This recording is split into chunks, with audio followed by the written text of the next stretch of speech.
So before we jump into the video, I want to give you a few warnings. The first one is that this game's two main subjects are quite the heavy ones. Not to spoil them right now, but I will put up a warning before we specifically get to them. Second warning is that back then, my sound balancing sucked buttocks because I wouldn't check if we could hear me above the game's audio. So sorry in advance. I tried my best to make what I say is coherent throughout the video. Last warning is that there will most likely be a lot, and I mean a lot, of voiceover in the video, so you'll see in a few seconds. Anywho, I hope you guys will enjoy the video. Hey, Inumi here. Since the intro is 16 minutes long, I'm going to voice over it. Our story starts in Boulder, Colorado, 1975. There, we see a woman at a bar called Julia. As a all well-mannered man, we go ask her what her major is. To which she responded that she's a professor in evolutionary biology, whatever that means. After a well-thought-out burn from her part, she sniffs the air. Toxicology. Our character Henry and her are together a week later. We go at it several years. She wanted a dog, so we get a shepherd because fuck those small ass dogs.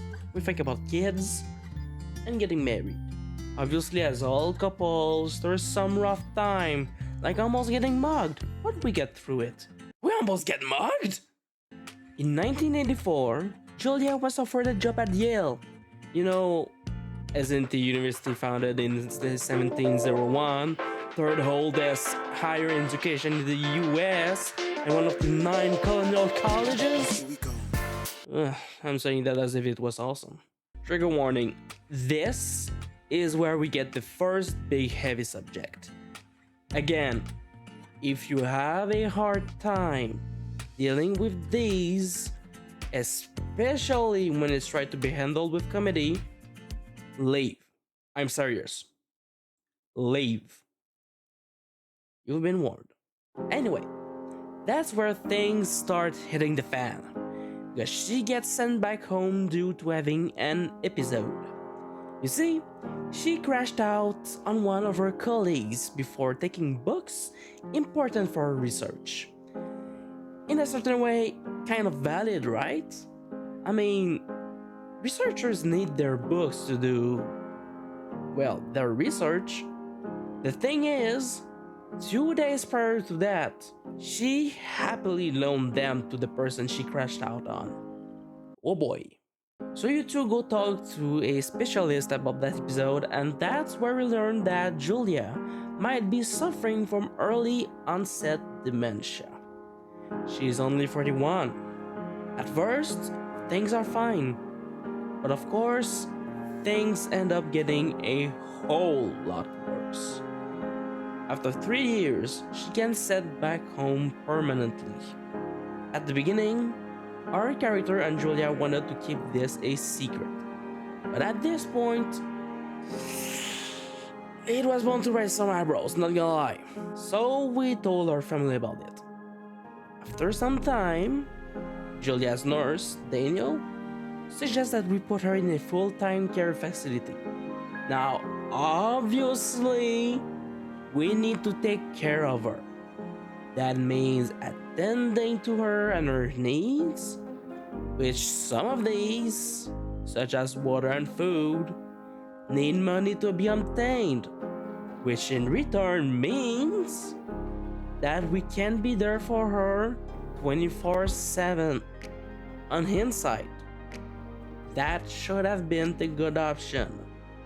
But because this is the US, and that I'm a man, and I have a hard mistrust of nurses in full-time care facilities due to shortage of nurses abusing elderly people with dementia and Alzheimer, I think I'm gonna take care of her myself. Obviously, we're humans, right? We do little oopsies, right? We start going out drinking after putting Julia to bed, and at some point we get arrested for the night for scoring a .10 on the alcohol breath analyzer. I heard the limit was at .12 now, so I don't know if you guys are chill about it now or if this is completely unrealistic. Anyway, we call our sister-in-law because obviously we don't know if we can keep going on like this. Also obviously, the family-in-law gets rightfully pissed off. And so, they decide to take Julia back home and attend to her. And so, a few weeks go by. We see a job listing for summertime, and this is where the game begins.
And so we pack our things and drive to Thoroughfare Trailhead.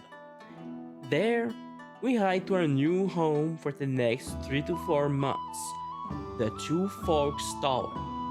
There, a woman called Delilah calls us on the radio, and she has the best first question you can ask any random stranger that shows just what kind of relation we'll have with her. So, what's wrong with you? Excuse me? People take this job to get away from something. So, what's wrong? What's wrong with you? That's a great idea. Go ahead. Look, I just hiked for 2 days, so I don't really follow whatever it is you're doing right now. You take a stab at what's wrong with me. Fine, then can I sleep forever? Sure, buddy. Fuck. Okay, now go ahead. Okay, you're probably just rebelling against a mom who wishes you had given her grandkids, by the sound of your voice, at least 15 years ago. You come out here and it really grinds her gears and you love it. Can I sleep now? Well, she also says I fuck immature men, but in my defense, who wouldn't want a 28-year-old with ambition and energy and some fire in his belly in bed? Me, I'm going now. Just a second, now it's my turn. Okay, good night, bye. Let's see. I don't know anything about you. Fuck? I say you got fired from your job and have finally decided to write your novel. That's the sort of bullshit reason you'll find a man out in the woods. Good night. Welcome to the job. Okay. Thank you, Delilah. Also, what the fuck? And on that note, our first day on the job starts. I wonder what will happen. Anyway, there's still a few hours of daylight to get some work in. I can see you at your desk, so call me when you're ready. Okay. She a freaking one, I see. So anyway, while explaining to us what our job consists of, Delilah notices fireworks. She sends us to find whoever's the Dumbo lighting them up. To get there, we will apparently need ropes, which we can conveniently get a bunch of from a cage placed along our way there. And by the way, I love the security protocol for their cash box. Like, they all have locks with all the same code. 1, 2, 3, 4. Secure. Shut up. Anyway, we grab the ropes and head down to an open space near the lake. Oh, and all the cash boxes also have a little note like going back and forth between two watchers called Ron and Dave. It adds absolutely nothing to the story, but I just thought it was kinda neat. Especially because those notes are basically just bros being bros.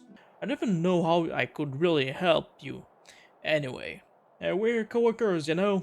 Amigos profesionales. If you need someone to throw a case back with and go time traveling, Ron's your guy.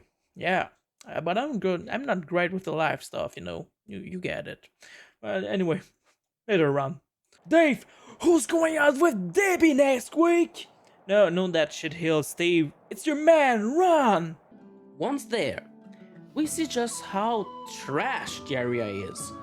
I mean, we got beer cans, their backpacks not even hidden, a whiskey bottle just lying there, an unextinguished campfire, some fireworks, a pair of bras and panties? Complete mess. We end up seeing them in the middle of the lake, so of course, we give them a piece of our mind. Hey, you fucking kids! Hey, you fucking fatso! Leave us alone! Bitch. Leave us alone! Don't pull any more shit or you're fucked, alright? Don't threaten us! What? How are you, creep? He's just one of those lonely guys who likes to boss people around. Why do guys think it's alright to just stare at girls? I took all of your stuff. shit. Fireworks, whiskey, you name it. What? You dick! Also, setting off fireworks out here isn't just stupid, it's illegal. Yeah, so is stealing, asshole! That's so fucking bogus! You're gonna Eh. pay for that! You gonna pay for that? Out of here. Totally. You're gross. You're just some sad man out in the woods. Ugh. Teenagers are just the worst, am I right? So I stole their moonbox. Which, by the way, I love how the devs knew we'd steal it. Because Delilah actually reacts to you holding on to the boombox. Oh, wow. The music's a little loud. Oh, sorry, I took their stereo. Okay, well, I guess we're all even then? Yeah, think so. So there's no noise ordinances or rules out here? No. But that music I hear makes a good case for them. Yeah, no kidding. Anyway, now that the day's work is done, we head back to our watchtower. On our way there, we went through a cave with a closed gate. Now, keep this cave in mind, because it becomes a very important area later on. Not long after we exit the said cave, a stranger flashes us. No, not that kind of flash. It's with a flashlight, okay? Anyway, as we report that guy in, Delilah mocks us. Henry, there's something someone should have told you about this area. What is it? Huh? It's outside. Come on. The whole thing. And people come and go as they please. It's madness. Yeah, okay, I get it. Okay. Look, bumping into someone in the middle of nowhere is part of the fun. And we keep going. And we keep going. As we arrived at the base of the Two Forks Tower, I noticed that our typewriter was at the base of the stairs. My instant thought was that the man we saw earlier ransacked our place, and boy oh boy, ransacked it was. Someone broke in. Hey, what? They wrecked the place. Threw my typewriter out the window. Motherfucker. And that was my first day on the job. The other days can't be as bad as this one, right? Early in the morning, Delilah calls us. Apparently, because of yesterday's storm, the radio lines were cut off. So today's job is to go look where it has been cut off, so if she can send someone to repair it. As we hiked there, Delilah radioed us to ask more about our past. But mid through our conversation, she asked us to hold on for a minute. Now, I suppose she forgot to turn off her mic, because we can hear her conversing with someone else. Okay, good. No, I don't think he has any idea. I'm absolutely sure. Huh? Would you? All right, I'll let you know if anything changes in that regard. The fuck? Hey, sorry about that. Anyway, I thought about it, and that story is cute, and, Sorry, but you said we? You owned him with someone? Hey girl, what the fuck was that? Don't just go, it's so cute, after clearly sounding partly weirded out earlier. So why not call him Chevy? Well, we walked out of the shelter and there was some graffiti on a trash can and it said Dicko Mayhem. And he walked over and peed all over it and there you go. That's a really cute story? Anyway, we keep talking on our way to the lines. As we get there, we can kind of see that two of the poles are not connecting, and as we close in, yeah, no, they're clearly not connected. We decided to get up even closer to see just how bad the damages were, and I guess I really pissed off the two girls that we saw the day before, because the exact same beer cans that they had can be found around the cutoff pole with a beautiful sign written "Go to Hell" on it. Upon reporting this, Delilah tasked us with scaring the shit out of them. I think I want you to just find them and scare the hell out of them. So onward we go, to find teenagers camping somewhere in a high park. It's clearly not gonna take several fucking hours. On our way to their camp, we stumble upon a few things that are just as important as the cave we went through earlier. First one is a backpack that was hanging on a tree's branch. Inside of it, we find a photo camera and more ropes. Also, a name was sewn inside. Ryan Goodwin. Delilah recognized that name. Apparently there was an ex-ranger called Ned that brought his son, Ryan, with him 3 years ago. But they took off always through summer. The second thing we encountered on our way to the teenagers' camp was a fence. A really long fence. Like the long chain link kind of fence. Obviously, we report that to Delilah, which leaves her surprised. A chain link fence? Yeah. Yeah. It looks like it surrounds a huge area. Huh. That's weird. Not gonna lie, I got weirded out at that point. She starts talking like something's happening about me, like I'm some sort of testing rats, and now this fence that she doesn't know about? I'm sorry, but there's no way that fence that long would have gone unnoticed, and even if it did, no one would have told her that it's there? On her territory? What the hell is going on here? Anyway, as we get closer to the girls' camp, we see smoke, which thankfully helps us to narrow down their position. Yeah. Looks like it's way down to the southwest. You should be able to find a way over there from the meadow by the lake. Towards 5 Mile Creek. It's in the southwest quadrant of your map. So now that we are at their camp, something feels off. Sure, there are a lot of basics angry girl teenager stuff like beer cans, our sheets, and girl magazines. But their tent is shredded. And I mean, only half of it is left shredded. Their clothes are also torn up, but that wasn't us. So who was it? By the way, little confession. With all this mess, it actually took me over 4 minutes to find out the single object that made the story progress. And it's not even like it was kind of hidden or anything. It was that note left on the tent. Yeah, but hey, we found a tortoise. We named it Turt Reynolds. Anyway, in their note, they told us that they'll call the police because we creeped on them at the lake, that we destroyed their camp and their stuff. Curly Pops, all I did was confiscating your whiskey, your fireworks, and your boombox. I was doing my job. You guys are the only ones in the wrong here. But here's the thing. If it wasn't me that destroyed their camp, and it's not them either, you know, as in trying to put that too onto me so they have more quote-unquote proof that I'm weird, then who was it? On this question, our second day is done. Day 3 starts with us fixing our window with planks. Once we're done with it, we call Delilah to know what we are supposed to do today. I got that window all patched up. So, what should I do now? What's next? What's next? What do you think is next? Well, you've been the one giving me tasks for 2 days straight. What's next is you sit in that room until September 1st and call me at the first sign of smoke. Oh, Yeah. okay. Why don't you let me know when you're mentally prepared for that task, and I'll give it to you.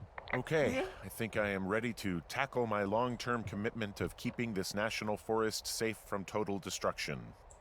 I am glad to hear you've really thought this through. Of course. We've issued Why you a wouldn't comfy I? chair to sit in and everything. You know, it's not really that comfy. I mean, it's wooden and there's no padding. I think I actually got a splinter in my thigh this morning. Aww. Well, regardless, take a seat. The forest depends on you. Okay. Day 9? Oh shit! We actually will be getting a lot of time skips like this one, since, you know, no smokes equal no work. Will be kind of useless to make us go through every single day with no purpose at all. So on day 9, the light is telling us that the 2 girls that we yelled at are now missing. Great. By the way, I love this part too because it just shows how lazy and carefree Delilah is. Look, it's not gonna be an issue. Okay. I mean, if they turn up dead, then maybe. Should I just not say anything and save us the trouble? I think it's worth mentioning something. Yeah. Yeah. I'll Oh, keep it that's- vague. oh. I really don't want to talk to the cops. Okay, dude's Me got neither. some really All right, good Henry, thanks. Enjoy the sunset. tastes. On that bad news, we skip another week and I don't know what to think of that part. Henry, wake up. What the fuck Get was out of that bed and sound? pick up the radio. Yeah. What's up? What do you want? Hey, you big dumb idiot. Hi, Jules. Oh, you sound tired. I am. Are you having a nice time? I don't know. There's some weird stuff going on. Oh, that's too bad. I'm sure it'll be fine. Well, I'll let you get back to sleep then. Okay, Jules. Delilah seems nice. Sure. Bye, baby. What the fuck? But I thought it was worth mentioning because Delilah actually brings it up on day 33 while we eye to a food supply box, which leads to Delilah talking a bit more about her love stories and how she started working here. On day 64, we finally have our typical summer big fire. And I won't lie to you guys, it actually looked really nice. Also, don't ask me why, but I just started walking through the forest at night. I thought we had to get closer to the fire, okay?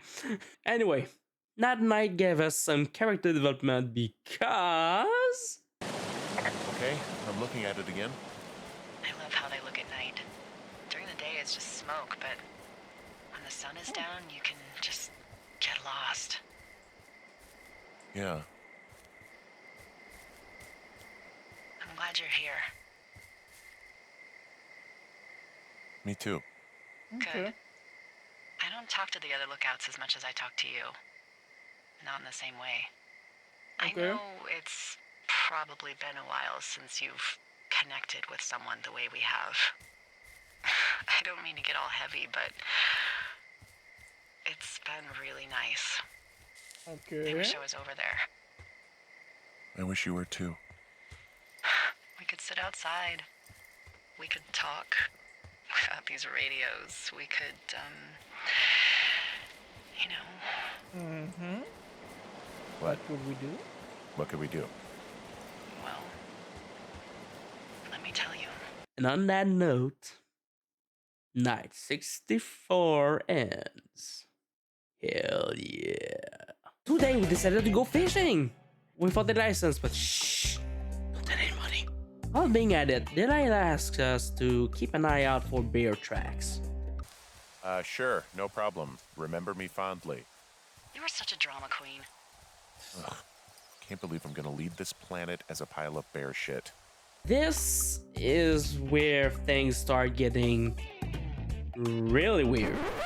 Upon reaching the lake, we find a clipboard on a rock with notes written on it about us and Delilah and everything we've been saying to each other for the past 76 days. As we're telling this to Delilah, we hear some weird noises coming from behind us. So just like in any good horror movie, we go check it out. What a fucking dumbass.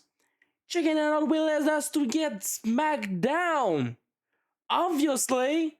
Thankfully, we had time to check the radio we found on the ground, and the name Wapiti Station was written on its back. Delilah tells us that it should be somewhere inside where we found the fences. And so, we rush there. I want to get my hands on whoever took me out. Sadly, the gate is closed with a lock.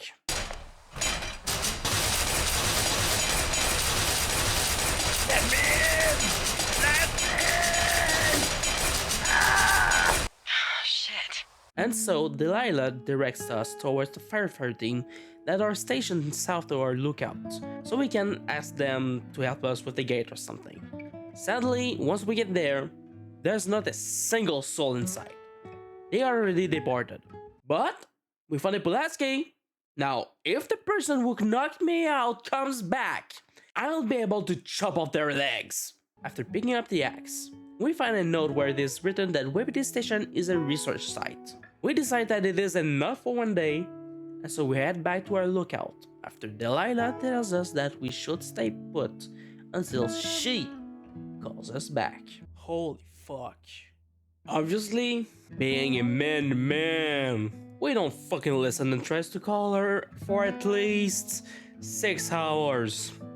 Delilah asks us if we still have a poster of trees in our lookout, and okay, she's not so thought about it, okay, alright.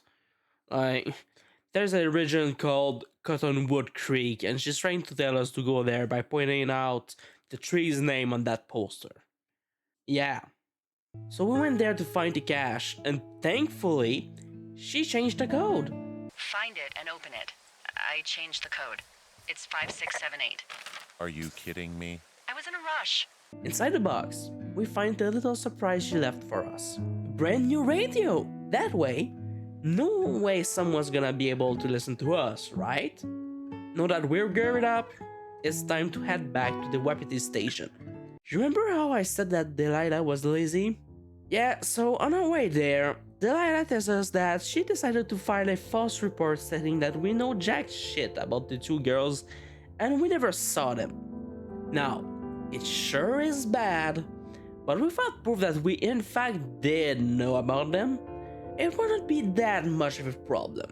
But there is proof of us knowing about them since, you know, we've been listened to for 76 fucking days straight. We need to find that creep and delete those notes of theirs. So obviously, we are not in the mood to be sneaky, so we bust the gate open. Thankfully, there seems to be nobody on the research site. So after we enter the area, we stumble upon what looks like a 20-feet tall transmission tower. The kind that allows you to easily pick up radio signals from really far away. A bit further, we also find a part of soil gridded off, most likely part of their research. Next to that gridded area, there is also a tent in which there's this radio station thingy that we often see in movies. You know, the kind that is great for intercepting transmissions. But that's not the worst though. There's also a map with points and lines of areas we usually go to. We also find this wave receiver which points at the closest thing that emits a signal. Thanks to that, we found a black box that was on top of a folder with a lot of details about us and Delilah. And I mean a lot of details. And most importantly, our susceptibility to manipulation? What the fuck is that all about? What's going on? I'm just supposed to be like some random guy with a demented wife that found a Firewatch job and now I'm being researched for God knows what? This doesn't make any fucking sense! And I can't suspect Delilah being part on board with all of this nonsense because she's just as scripted out as I am. so sick of letting these people do this to us. We should just burn the place down. Think about it. Look, maybe that's what they want us to do. What do you mean? Maybe they're trying to push us to the point where we do something crazy. I mean, the grass is dry as hell here. It would go up in a second. Well, now I'm thinking, what if you're right? I just don't think we should do anything that we can't undo. Well, maybe it's not the best idea. Yeah, it's definitely not the best idea. I'm so fucking wound up. It's all right. I'm just gonna hike back. We have the wave receiver, and tomorrow we can figure out what to do. As we approach the exit, not without almost dying, we notice that the research site is being set ablaze. What the hell happened to It's definitely not the best idea. We already have the flapjack fire down south, and now this one's set by God knows who? That will definitely become a problem later on, won't it? We dare to just call it in as a fire, and we head back to Two Forks Tower. A tad bit later, the wave receiver picks up its signal. We decided that we should go check it out. Thanks to it, we find a backpack hidden behind two sets of bushes. Maybe close it?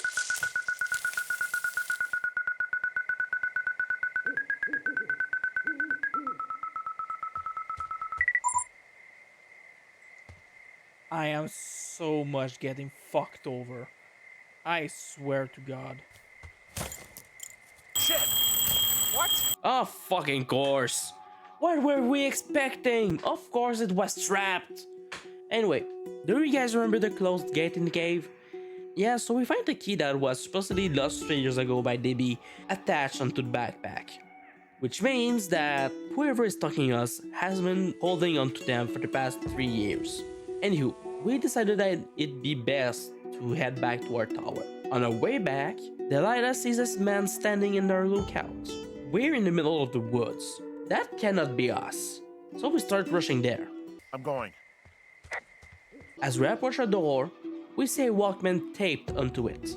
Obviously we untape it and listen to whatever cassette is inside.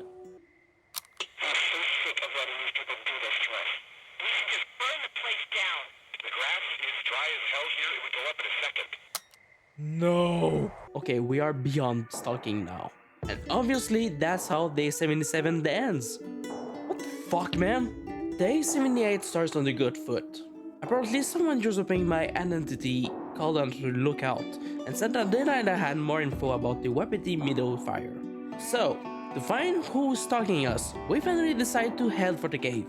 By the way, the weather does not look fine right now.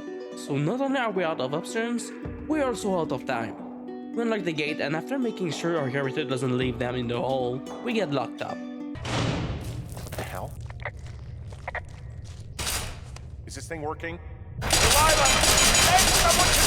And if that wasn't bad enough, since we're in the caves now, no radio signals goes through, which means we're cut off from Delilah. Just our luck. So, with no other options left, we venture into the caves. Thankfully, we have our new trusty friend, the Pulaski, at our rescue. Following the tunnel opened thanks to it, we exit an area with an outcropping, Ryan Goodwin's castle. In here, we find a bunch of anchors that he faked losing them so that he and Ned wouldn't go climbing. What a smart kid. Anyway, we head back to the closed gate in the cave to go deeper. On our way there, Delilah delivered us some good news. Oh, also, those What? girls turned up. Looks like you didn't kill them. Nobody did. They Oh. took some farmer's tractor for a joyride down in Riverton and, landed in jail. Oh my God. Ugh, them kids back then, I swear. Y'all were wild. And on that good note, we're back into the caves. We use those newfound old anchors and dive deep into the caverns. Deeper and deeper and deeper and even deeper. Until we stumbled upon this. If you have a hard time looking at death-related things, please skip a bit over 30 seconds ahead, alright? What the f-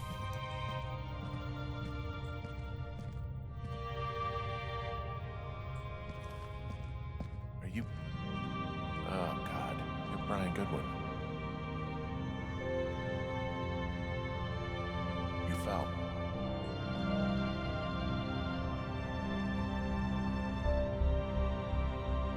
It's Ned.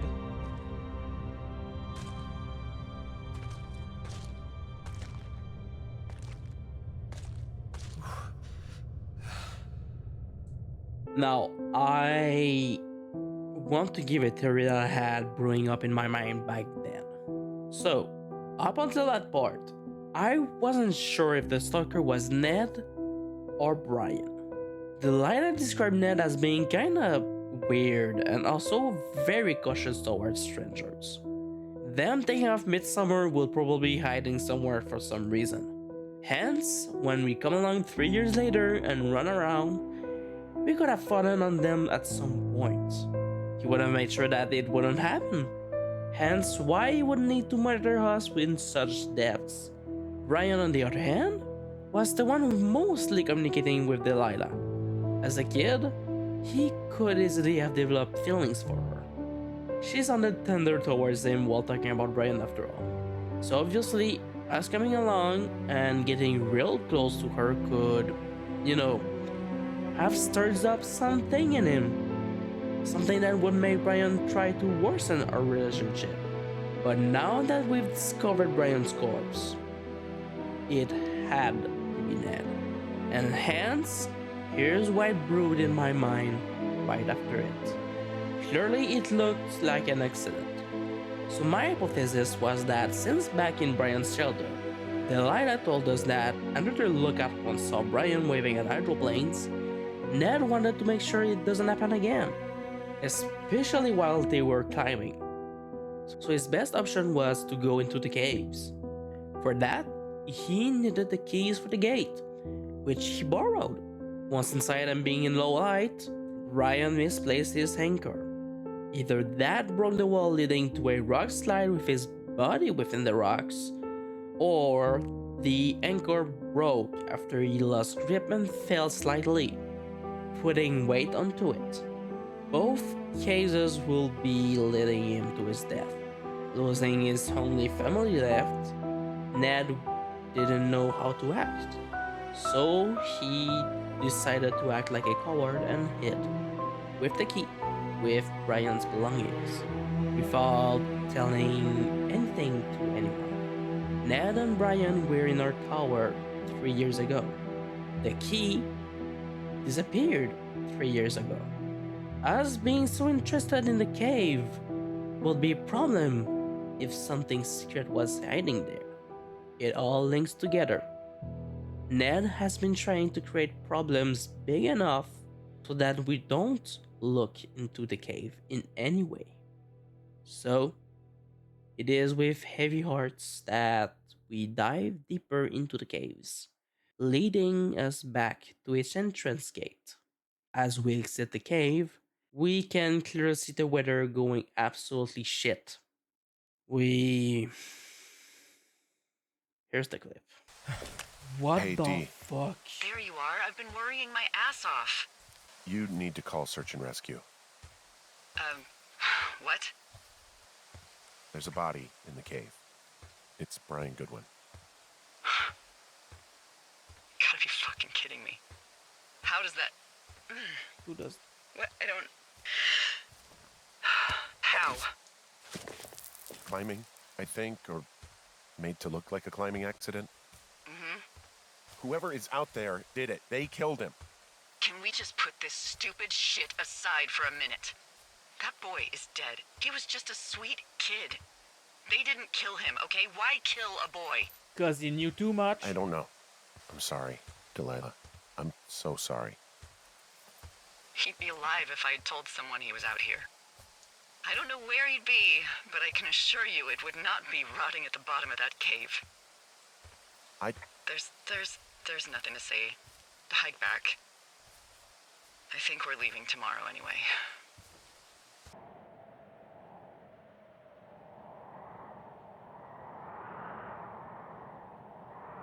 We pack our things.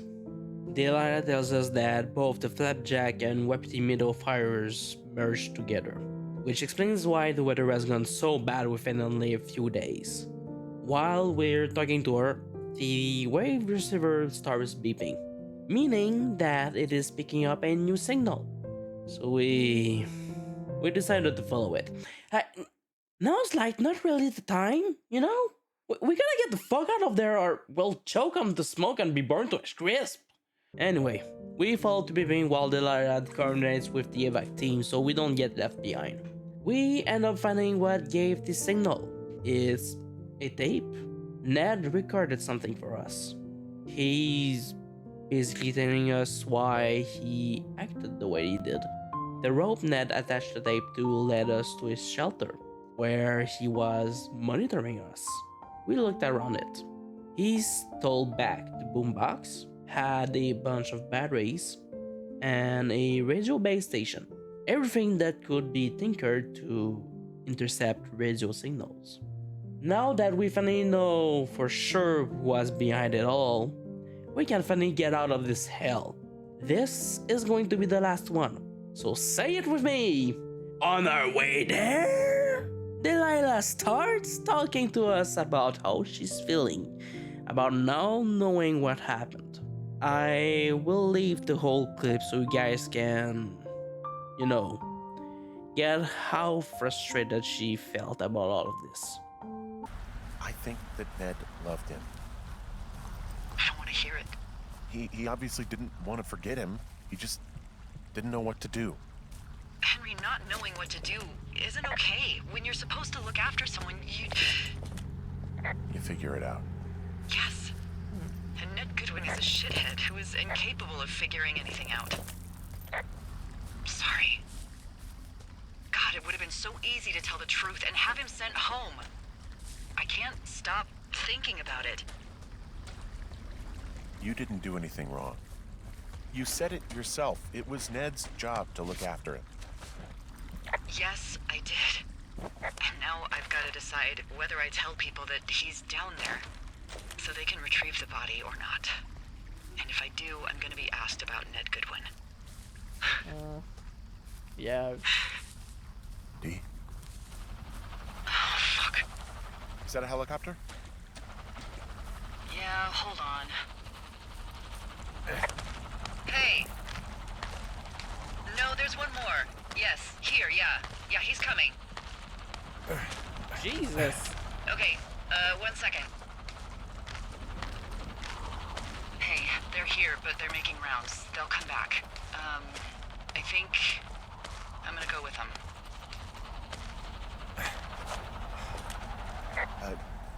Yeah, that's a good idea. Yeah? I mean, it's dangerous here, and if anything were to happen, then that would be on me, so. Yeah. Yeah, you're right. Yeah, you sure that's okay? I said it was. Alright, I should go. Have a safe flight. Alright, have a safe hike. And on those last words, we go through already burnt woods. We find the small tram and we pull our way to Delilah's lookout. Honestly, she has a well put together tower. She even has a photo of Teddy Roosevelt. So after sniffing out our things, we put on the headphones and we have our very last conversation with Delilah. Hi. Yeah, Aw, it's what do you me. know? White shorts. I'm back at the staging area near the trailhead. I think I see your truck. Red, Colorado plates. Yeah. It's a piece of shit. Well, yeah. I think there might be a raccoon living in it. What? Make sure he's comfy, I guess. Hey, it shouldn't take long for the helicopter to reach you. Okay. There's a debrief in a situation like this. Lots of questions. Okay. Shit. So, taking stock, we found out an old lookout killed his only son and decided to become a lonely hermit. Yes. And we prevented one fire. Yeah. Basically started another. Okay, so that's a wash. Oh, I'll have to figure out what I'm doing every summer from now on that isn't this. You're not coming back? No. And you'll have to... I don't I know. don't know. Yeah, me neither. I don't know what's next. Tell you Wait, what, so did we why don't you seriously choose for imagine me and Julia I'll choose for you? Collins? All right. The fuck? Sure. Maybe you could come back to Boulder with me and figure it out down there. Just a thought. You don't want me down there. Well, Come I just on. asked you. Look, I've got some things to do in Casper, and maybe I'll head south sometime after that. I could come by, sure. Okay. Okay. So, what about me? I think you should go to Julia, and then you can figure it out. Maybe put that typewriter to good use. Give me a sexy accent or something if you write about this. Yeah. You gotta go see her. Yeah. Sure. Henry, Look, you came out to put your memories behind you, and they're still right there in front of you. Yeah. I gotta move on. I don't expect you to know what that's like, but I have to find some way to move on. Something to do. What if you can't? Then that's why God invented booze, I guess. Oh my god. I'm kidding. I gotta move on. Somehow. Yeah. I hope you do. There's the helicopter. Where? It'll land you back where you hiked up. Good luck, Henry. Thanks, Delilah. I appreciate it. I mean it, Henry. Good luck. Thanks. Bye, Hank. Bye. Oh my god. Bitch.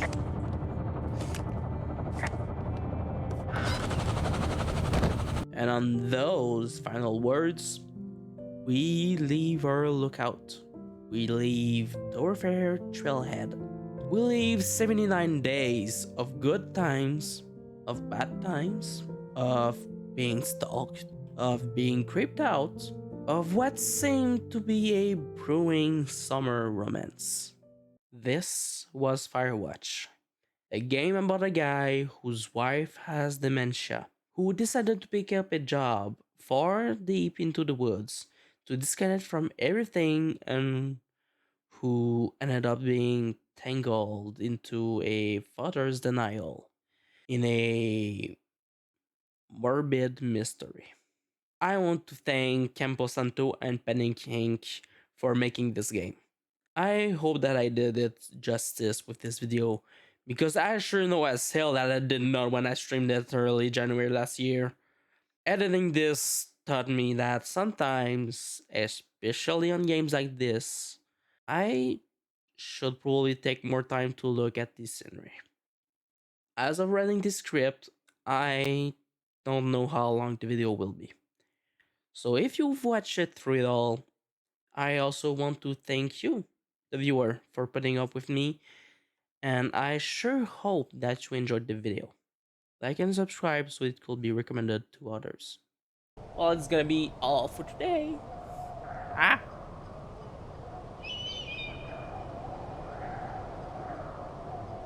Ah! Get back here!